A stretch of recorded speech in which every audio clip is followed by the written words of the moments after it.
네, 오밤중 뉴스 함께하고 계십니다. 자, 두 번째 주제는, 참, 네. 이거 얘기를 참, 예. 여러분, 혹시 이재명 대통령이 과거에 부산 가덕도에서 테러 당했던 거 기억하십니까? 전 지금도, 기억이 생생해요. 김진성이라는 사람, 아산 배방에 사는 김진성이라는 사람이 이재명 대통령한테, 당시 이재명, 민주당 대표였죠. 칼을 휘둘렀습니다. 그래서 정말 목숨이 위험할 뻔했죠. 돌아가실 뻔했습니다. 저는 지금도 그 생각을 하면은 아찔해요. 아찔합니다.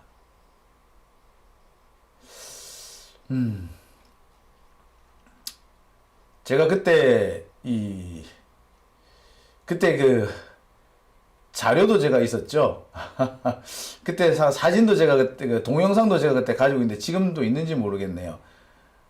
이 동영상 같은 걸 제가 보여드리면서 그때 섬뜩해했던 기억이 납니다. 그쵸? 여러분, 아찔해요. 지금 생각해보면. 혹시 내가 지금 그때 이 자료를 지금도 가지고 있나 모르겠네. 예. 당시 그 자료가 지금 없나요? 자료를 좀 찾아봐야 되겠는데? 참.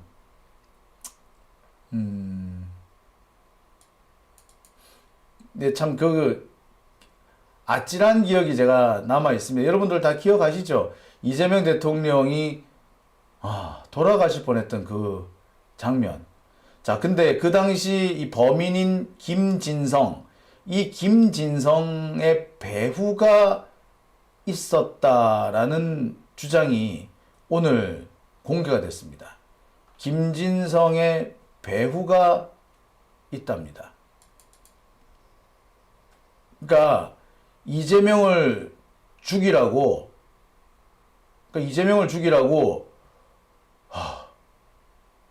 누군가가 사주를 했다는 거죠.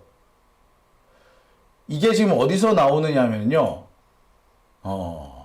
국정원에서 지금 당시 이 테러 사건을 수사를 하고 있는 모양입니다. 재수사를 하고 있는데 그 재수사 과정에서 드러났다고 합니다. 제가 두 번째 주제에서 이 얘기를 좀 해보겠습니다. 제가 지금 계속 이 얘기를 하면서 말을 잘 잊지를 못하는데 지금 한쪽 머리에서는 당시 이 김진성이 이재명 대표의 목에 흉기를 찌를 그 모습이 지금도 계속 떠오릅니다. 아찔해요. 퍽 하는 소리가 들렸고, 여러분 기억하시죠?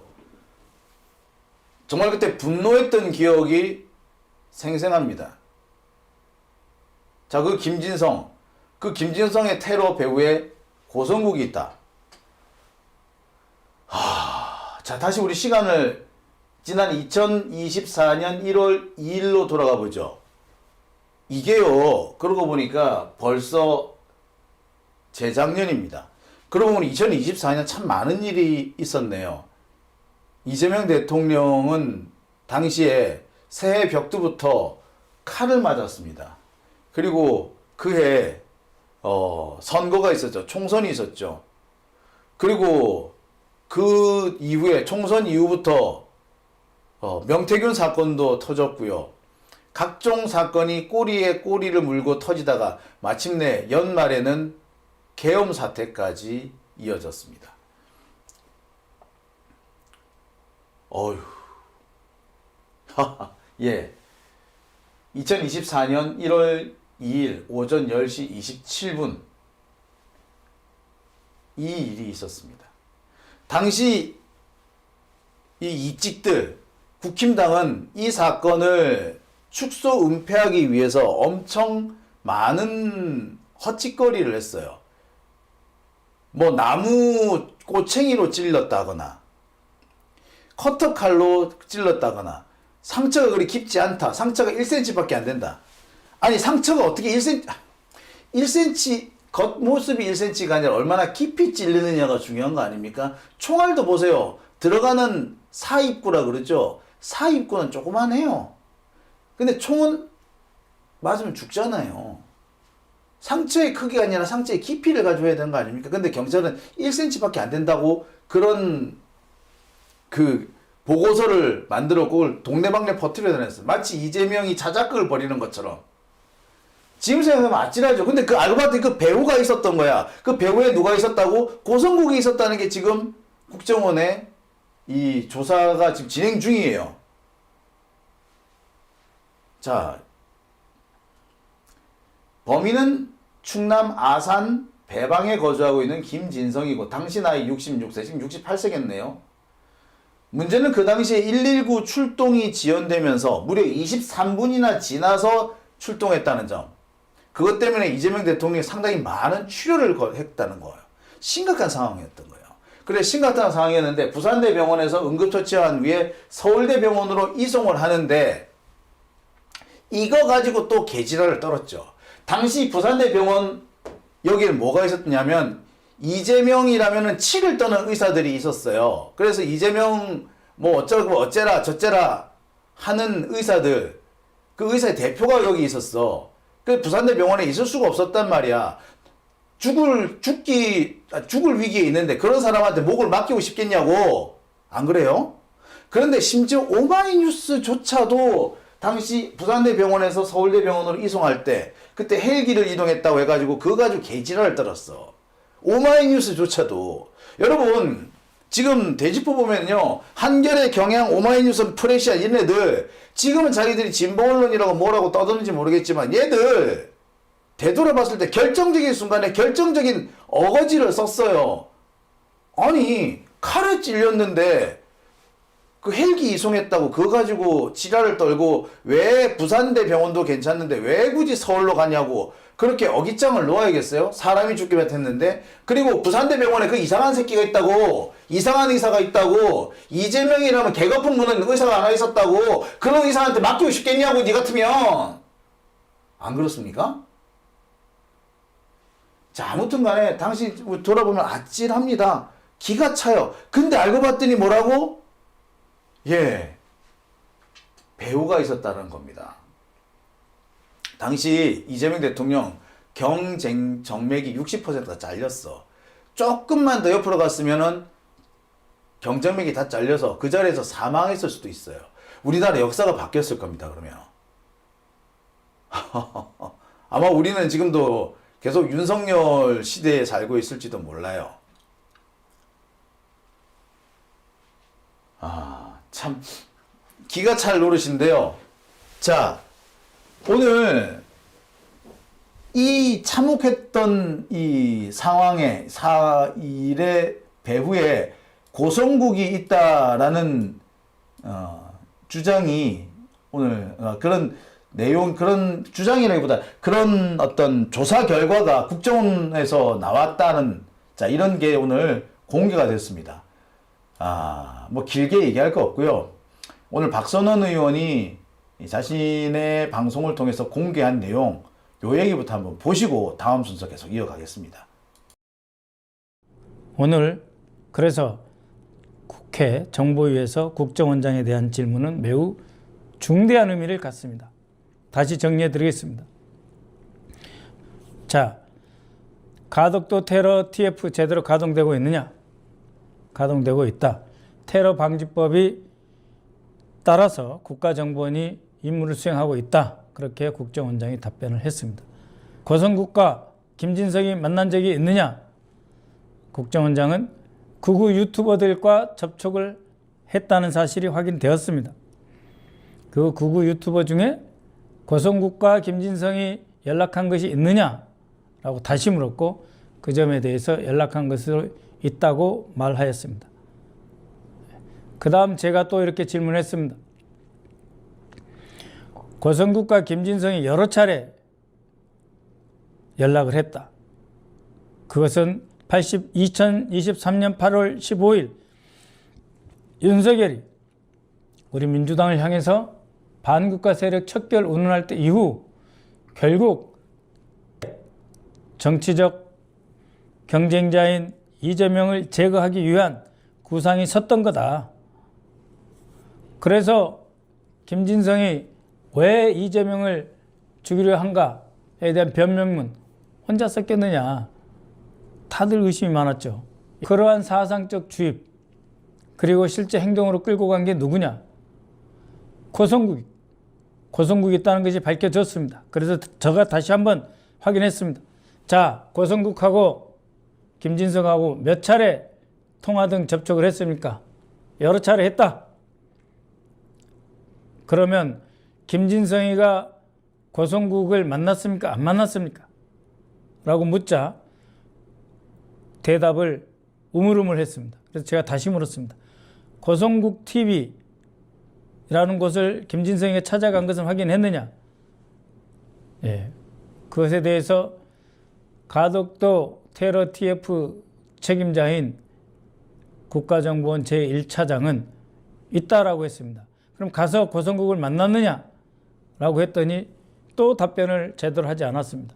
그래서 다시 이렇게 물었습니다. 김진성이라는 자가 사람을 죽이기 위해서 계획을 세우고 연습하고 준비했는데 고성국을 직접 안 만나고 고성국 TV 방문해가지고 무슨 카메라 설치하는 기사나 만나고 왔겠냐. 고성국을 안 만났다고 당신이 말할 수 없지 않느냐. 고성국 만난 거 아니냐. 라고 했을 때 계속 조사 및 수사를 하고 있다. 이렇게 답변을 했고 그러면은 조만간 그 조사 결과를 공개하라고 요구를 했습니다. 여러분, 고성국이 국민의힘에 입당을 했습니다. 고성국과 전환기를 이끌어가는 것이 오늘의 국민의힘입니다. 장동혁이 입당시킨 거 아닙니까? 고성국이 스스로 두려워서 입당한 거 아닙니까? 1월 초부터 제가 문제 제기를 해서 테러범 배후를 밝혀라, 테러로 지정하라고 했을 때 고성국이 자기 보호를 위해서 국민의힘에 입당한 거 아닙니까? 그러면 이거는 내란 음모, 내란 정당일 뿐만 아니라 테러 정당인 것입니다. 오늘 그래서 국회 정보위에서 국정원장에 대한 질문은 매우 중대한 의미를 갖습니다. 다시 정리해 드리겠습니다. 자, 가덕도 테러 TF 제대로 가동되고 있느냐? 가동되고 있다. 테러 방지법이 따라서 국가정보원이 임무를 수행하고 있다. 그렇게 국정원장이 답변을 했습니다. 고성국과 김진성이 만난 적이 있느냐? 국정원장은 극우 유튜버들과 접촉을 했다는 사실이 확인되었습니다. 그 극우 유튜버 중에 고성국과 김진성이 연락한 것이 있느냐? 라고 다시 물었고 그 점에 대해서 연락한 것으로 있다고 말하였습니다. 그 다음 제가 또 이렇게 질문했습니다.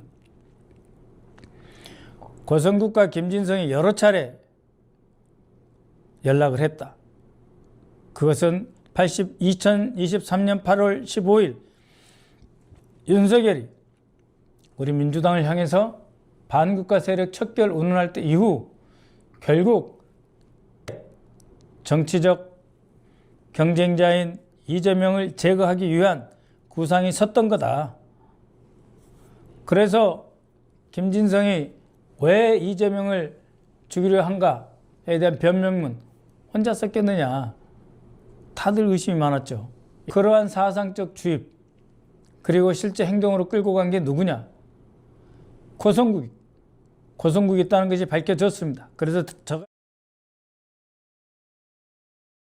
자, 내용을 정리를 해보면 그래요.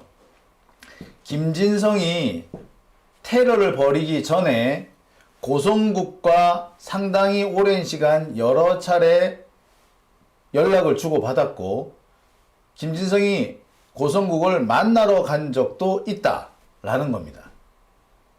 그리고 범행을 저지르고 난 다음에 소위 말하는 변명문인가 입장문인가 이게 또 고성국 앞으로 하나가 전달이 되죠. 자, 상황을 보면 이 상황에서는 고성국은 반드시 조사를 받아야 됩니다. 수사를 안 받으면 안 되는 상황이에요. 그런데 이게 2년 만에 밝혀졌네? 이게 솔직히 뭐 어려운 얘기입니까? 김진성하고 고성국하고 범행 전에 교류가 있었다라는 거, 이게 뭐 어려운 얘기인가요? 아니, 통화 목록만 확인하면 금방 나오는 거 아니었습니까? 근데 통화 목록 자체를 확인 안 하고 경찰이 그동안 뭉갰던 거예요. 경찰도 뭉갰고 검찰도 뭉갰어요. 검찰은 맨날 보안수사권, 자기들이 보안수사권이 있어야 된다고 하는데 보안수사권 좋아하네. 이따구로 해놓고 무슨 보안수사권이야. 개새끼들 아니에요. 그런데 이번에 국정원이, 자, 이게 테러로 지정이 됐습니다. 테러범으로 지정이 되면은 이게 국정원에서 수사를 할 수가 있거든요. 자, 테러로 지명이 되니까 국정원에서 수사를 했던 겁니다. 그러면 2년 전에는 왜 안 했냐? 당시 국정원 차장이 누구였게? 김상민이 누구야? 예, 김건희한테 돈 갖다 바치고 공천 받으려고 했던 그 검사, 걔였잖아. 걔여가지고 이 사건을 뭉갰던 거예요. 그러니까 김진성 배후에 고성국이 있다는 거를 당시 윤석열 정권에서 경찰도 검찰도 국정원도 다 뭉갰던 거예요. 그게 이번에 드러났다는 겁니다. 자, 여러분, 자, 이와 관련된 것도요, 최근에서 슬슬 이게 나와요. 제보들이 지금 들어오고 있다고 합니다. 이게 국정원에서도 이 부분에 대해서 약간 좀 미적미적하고 있는 모양인데, 그래서 이게 제보가 지금 들어가는 모양이에요. 그래서 박선원 의원이 오늘 국정원 차장을 불러다가 따져 묻고 거기에서 맞다라는 답이 나오니까 곧바로 이렇게 오늘 입장문을 발표를 한 겁니다. 야, 진짜 황당하지 않습니까? 상황이 이러했는데 우리 당시 그때 상황을 한번 돌아가 보죠. 제가 기가 차는 게 당시에 그 119에서 이재명 대통령을 당시 이재명 그 대표였죠. 민주당 대표를 부산에서 서울대 병원으로 헬기로 이송해 줍니다. 당시 119는 자기들이 실수한 게 있어가지고 엄청 미안했나 봐요. 출동하는데 23분이나 걸렸잖아. 근데 그 23분이 걸린 걸 두고도 지금 사실 말이 많아요. 가장 가까운 곳에 소방서가 있었고 119 센터가 있었는데 거기서 다른 일로 출동을 못 했다는 거야. 그래서 아주 먼 데서 출동을 했대요. 그래서 23분이나 걸린 거야. 근데 가까운 곳에 그 출동한 그 119는 알고 봤더니 허위 신고로 들어갔더란 거야. 그래서 출동할 수 있는 상황이 아니었던 거예요.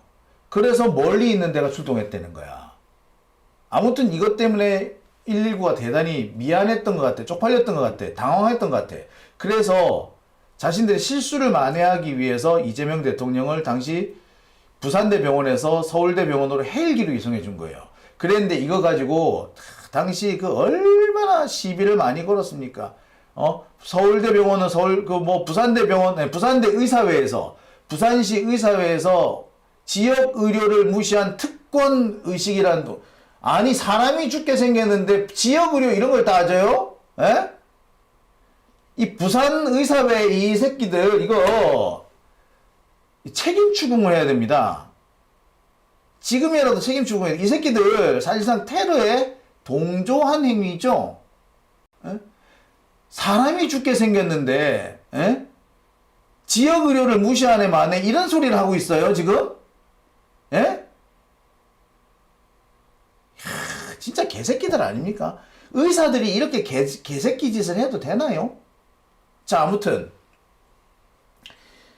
이것도 보면은 사실 앞뒤가 좀 이상하지 않습니까? 자, 그리고 무엇보다도 가장 심각한 것은 당시 이 사건 현장을 물청소했던 그 사안입니다. 범죄 발생이 채 몇 시간 지나지도 않았는데 물 청소를 했다. 저는 동서고금에 이런 사례는 처음 봅니다. 범죄 현장을 이렇게 후다닥 치우는 거 봤어요? 전 한 번도 본 적이 없어요. 좀도둑 사건이 나도 이렇게 후다닥 안 치웁니다. 교통사고가 나도요, 보험회사 올 때까지 안 움직이는 게 그게 정상 아닙니까? 그런데 테러가 발생했는데 사람이 죽을 뻔했는데 이걸 치워요? 이게 말이 돼요? 에? 자, 당시 이때는요, 이재명 대통령이 아직 안정을 찾기 전이에요. 갑작스럽게 사망하실 수도 있는 상황이었어요. 근데 한쪽에서는 중내 산해하는 판에 물청소를 해서 지워요? 경찰이 동원해가지고. 저는 이 상황 자체를 이해가 안 됩니다. 참, 이런 일이 벌어졌었습니다. 근데 알고 봤더니 이 배후에 뭐가 있다? 고성국이 있다고 나온 거 아니야. 고성국이 있었으니까 결국에 뭡니까? 고성국이 윤석열하고도 그리고 김건희하고도 이런저런 교류가 있는 사람이잖아요. 결국에 직접적이지는 않다 하더라도 윤석열, 고성국, 김진성 사이에는 일정한 교류 라인이 흐르고 있었다는 거 아닙니까? 라인이 있었다는 얘기 되는 거예요. 이렇게 되면. 그러면은 김진성의 테러가 단순 개인 테러가 아니라 개인의 문제가 아니라 이거는 윤석열이 사주했을 수도 있어. 고성국이 사주했거나 윤석열이 사주했거나 그 가능성이 있지 않습니까? 근데 이게 2년 만에 밝혀진 거예요. 2년 전에는 왜 못 밝혔냐고. 충분히 밝힐 수 있지 않습니까? 이런 짓만 안 했으면 참 기가 차서. 자, 뿐만 아닙니다. 이 김진성에 대해서 경찰이 미적거리고 있는 동안에 시민들이 열심히 흔적을 찾아냅니다. 김진성이가 여기저기 올린 글들 찾아내서 공유도 하죠. 그래서 더 이상 이것이 우발 범죄라고 거짓말을 못하게 된 겁니다. 처음에 경찰이 김진성이가 민주당원이었다라는 식으로 몰고 갔죠. 자칫 잘못했으면 그러니까 민주당 내 갈등으로 이걸 묻힐 뻔했어. 근데 시민들이 찾아낸 거야. 야, 이 새끼가 실은 아주 나쁜 새끼들이다. 민주당에 들어와 있었다고 그거 손 사기야. 예. 정보 빼내려고 이 새끼가 한 짓이다. 뭐 이런 기사, 예. 이런 것들을 다 시민들이 찾아내요. 이게 아니었으면은 더 많은 것들이 묻혔을 겁니다. 근데 알고 봤더니 이것보다 더 많은 것들, 예. 많은 것을 숨겼다는 얘기가 나오는 거죠. 무엇보다도 지금 제가 가장 이상하고 또 숨겼을 거라고 하는 부분은 바로 이 부분이에요. 김진성이가 말입니다. 당시에 그 먼 거리를 아주 신출귀몰하게 정말 빨리 움직여요. 얘가 처음에 KTX를 타고 부산에 갑니다. 부산역에 내려가지고 봉화마을을 가요. 봉화마을에서 평산마을을 갑니다. 평산마을에서 울산역을 가요. 울산역에서 다시 부산역으로 옵니다. 부산역에서 다시 가덕도를 가요. 가덕도에서 다시 창원으로 갑니다. 창원에서 다시 가덕도로 돌아와서 범행을 저질러요. 이거 거리가 꽤 돼요. 시간도 꽤 많이 걸려요. 근데 그때마다 아주 그 우호적인 사람이 차를 태워줬대. 여러분, 상식적으로 이해가 가세요? 어떻게 그 먼 거리, 사실 부산역에서 봉화마을까지 거리도 상당한 거리거든요. 부산역에서 봉화마을까지 제가 알기로는 버스 없어요. 어떻게 했냐면은 버스를 그 부산역에서 전철을 타고 김해까지 가서 갈아타야 됩니다. 바로 오는 게 없어요.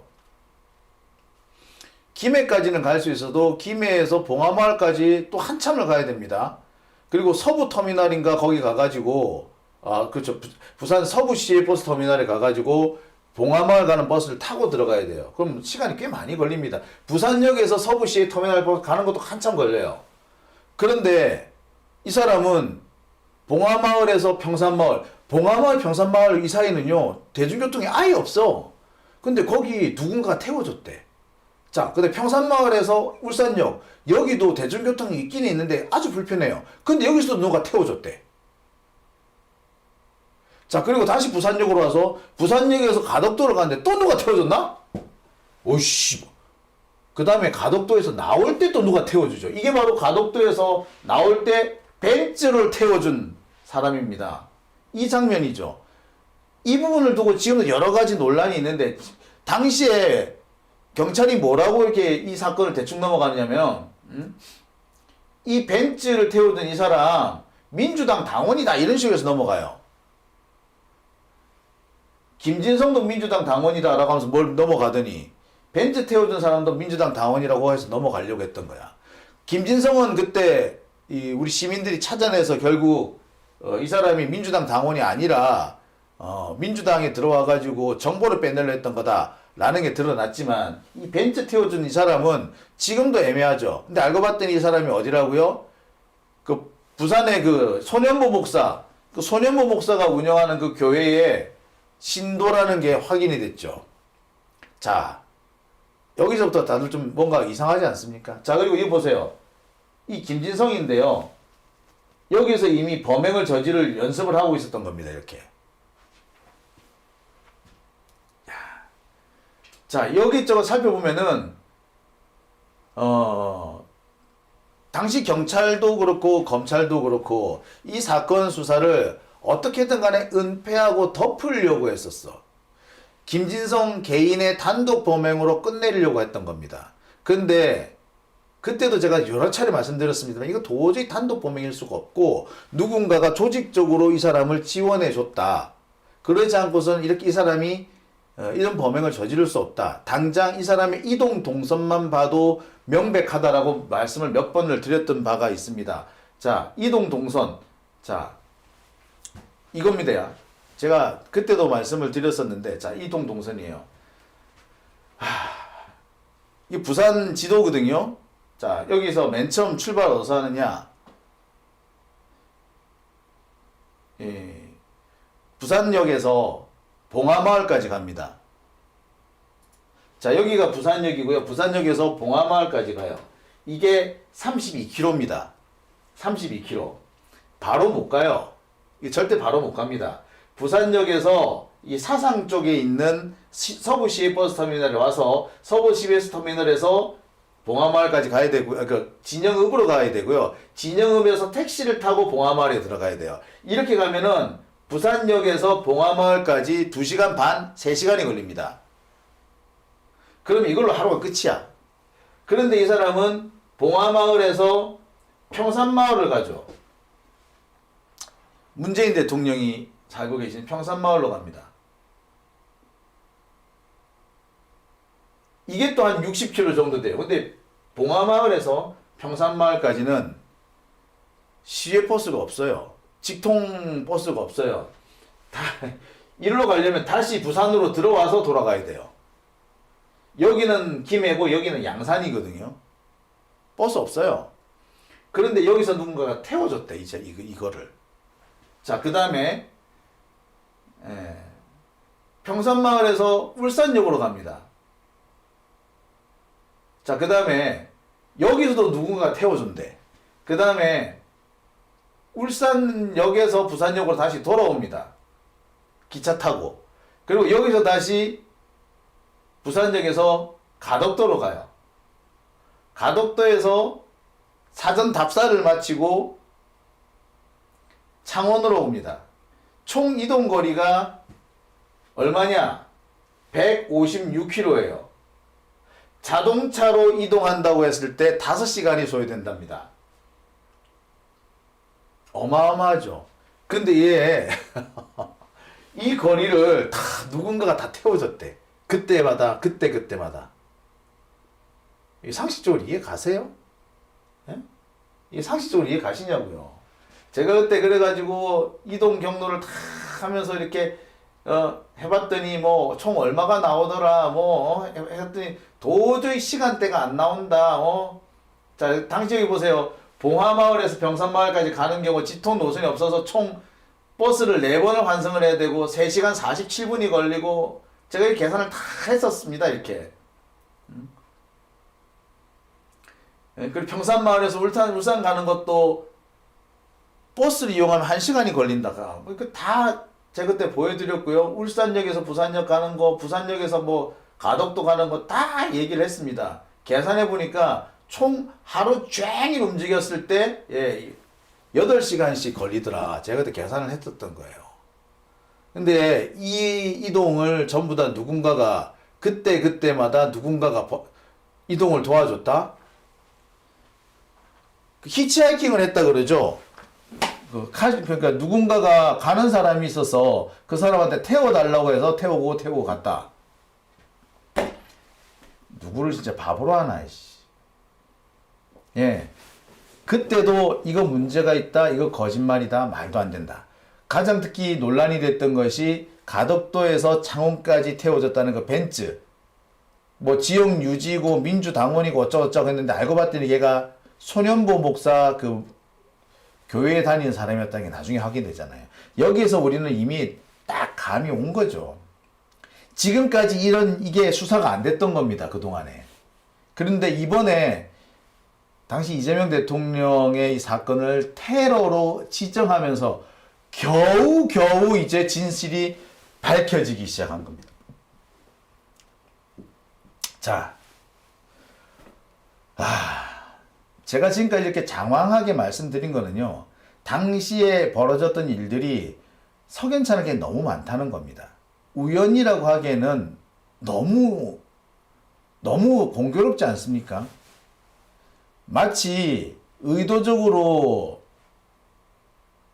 그러니까 아산에 사는 김진성이를 일부러 부산까지 보내서 테러를 저지르게 하고, 사전 답사하고, 그 다음에 이동 동선을 따라다니면서 이 사전 답사를 할 수 있도록 누군가가 도와주고, 또 범행을 저지르고 난 다음에 범행을 은폐하기 위해서 조직적으로 여기저기서 덤벼들고, 자, 범행의 사주와 범행의 은폐, 범행을 저지른 거는 김진성이가 했다고 하더라도 범행을 사주하고 범행을 지원하고 범행을 은폐하는 데는 뭔가 다른 세력이 있었다. 그리고 119 출동을 방해하고 이재명 대통령의 병원 이송을 방해한 세력이 존재했다. 그러지 않고는 이런 일이 생길 수가 없어요. 아무리 그렇지만 부산 의사회에서 이재명 대통령이 당시 칼에 찔렸는데 부산에서 처리 한번 안 하고 뭐 서울에서 갔다가 특권 이딴 소리를 했는데 그게 대가리 속에 총 맞은 새끼가 아니면 의사가 그런 말 해도 돼요? 아니, 나라도 부산에서 그 중요한 수술은 부산에서 안 해. 그런데 말입니다. 당시 오마이뉴스에 뭐 청년의사회인가 그런 의사 하나가 자기 기고 하나 올려가지고 당시 이재명 대표가 부산대 의료원을 내두고 서울대까지 온 거는 뭐 잘못한 거고 뭐 지역 의료에 심각한 문제를 끼친 거고 그런 글을 썼어요. 여러분 뒤져보세요. 지금도 있어. 내가 그때도 하도 기가 차가지고 이 새끼가 사람 새끼냐, 의사라는 새끼가 이게 할 소리냐고 제가 그때 피따 올렸던 기억이 나거든요. 근데 여러분 이게 그냥 우연히 이런 일이 생겼겠어요? 이거 우연 아닙니다. 우연 아니에요. 지금 보니까 우연이 아니라는 게 점점 확인하게 드러나잖아요. 고성국이 끼어 있었대. 고성국, 윤석열, 김건희하고, 특히 김건희하고 전화 연락한다고 자랑하던 애잖아. 근데 그런 애하고 김진성하고 또 소통이 이루어졌다는 거 아니에요. 그럼 뭐예요, 이거? 간접적이긴 해도 김건희로부터 김진성까지 연결되는 고리가 있었다는 얘기 아니에요, 이렇게 되면. 그죠? 이거 여러분 그냥 넘어갈 일 아닙니다. 그리고 이게 이제서야 밝혀졌다는 것도 무척 당황스러운 겁니다. 그런데 딱 이게 밝혀질 시점이 되니까 고성국이가 어딜 들어가? 국힘에 들어가네? 야, 이거 뭐 누가 봐도 짠 거죠. 저는요 요즘에 갑자기 그런 생각이 듭니다. 내란의 핵심은 윤석열이가 아니라 김건희였던 것 같다. 참 기가 차죠, 기가 차. 예, 지금이라도 빨리 수사해야 된다고 보고요. 이 사안에 우리 모두 관심을 좀 가져야 될 것 같습니다. 그죠? 꼭 관심 가지고 저도 다시 한번 이 부분에 대한 취재를 해보겠습니다. 오밤중 뉴스 함께하고 계십니다.